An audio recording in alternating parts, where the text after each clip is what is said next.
Կարմիր դուռ, դեղին դուռ, մութ, կասկածելի եւ վտանգավոր խաղ, որը արդեն տարածվում է նաեւ մեր դպրոցներում եւ լուրջ սպառնալիք է դեռահասների հոգեկան առողջությանը։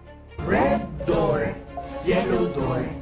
any other door. Red door. Խաղը հիմնականում տարածվում է TikTok-ով ու YouTube-ով որպես միստիկ փորձառություն։ Մասնակիցները հայտնվում են երևակայական մի միջավայրում, որտեղ բացում են տարբեր գույնի դռներ եւ հանդիպում տարօրինակ էակների ու տեսարանների։ Երեխաները պարզապես ցանկանում են մի փոքր զվարճանալ, մինչդեռ հիպնոսի եւ մեդիտացիայի խառնուրդի արդյունքում փորձը վերածվում է փորձանքի։ Խաղը հայտնի է դեռևս 2010-ականներից, իսկ վերջին տարիներին TikTok-ում այն տարածվեց նոր թափով ու դարձավ վիրուսային։ Տաթև Հարությունյանի դուստրը, որը սովորում է Երևանյան դպրոցներից մեկի 6-րդ դասարանում, վերջերս դասընկերների հետ խաղացել է այս խաղը։ Սկսեց ուշ տուն գալ, այսինքն դասը վերջանում 1 ամս կես, ինքը սկսեց ավելի ուշ տուն գալ։ Ու երբ որ հարցնում է ինչ եք անում, ասաց որ աղջիկներով խաղ են խաղում, դռների խաղն են խաղում։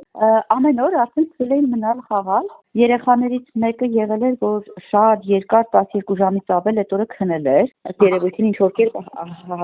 ազդել էր, այդ հիպնոսը։ Հիպնոսային վիճակի մեջ ընկնելուց հետո խաղացողը փակ աչքերով տեսնում է տարբեր սենյակներ ու դռներ։ Նա ընտրում է դռներ ու մտնում սենյակներ, նկարագրելով թե ինչ է տեսնում։ Կանոնների համաձայն, եթե խաղացողը հանդիպում է սև հագուստով մարդու կամ նստած մարդու, չպետք է մոտենա, քանի որ կարող է մնալ այնտեղ այդ վիճակից դուրս չգալով։ Իսկ հատկապես ինչով է խաղը վտանգավոր։ Հոգեբանները պնդում են, որ այն կարող է առաջացնել սարսափ, ցայտնոտ եւ տագնապներ։ Եվ վերջապես խաղը կարող է ստիպել, որ դեռահասը շփոթի իրականն ու երևակայականը։ Դրա հետևանքով խաղացողը կարող է ունենալ անքնություն ու մղձավանջներ։ Դեռահասները պատմել են, որ իրենք տեսել են ահարկու պատկերներ, սև մարդ, մուրճով ստվերներ, ինչը կարող է երկարաժամկետ վախի պատճառ դառնալ։ Օրեր առաջ այս խաղը փորձել էին խաղալ նաև Երևանի դպրոցներից մեկի 7-րդ դասարանի աշակերտները։ Նրանցից մեկի ինքնազգացողությունը վատացել էր։ Ուսուցիչները նկատել էին ու միջամտել։ Կարմիր դուռ, դեղին դուռ խաղի խնդիրը ուսումնասիրելու համար ստեղծվել է աշխատանքային հանձնաժողով։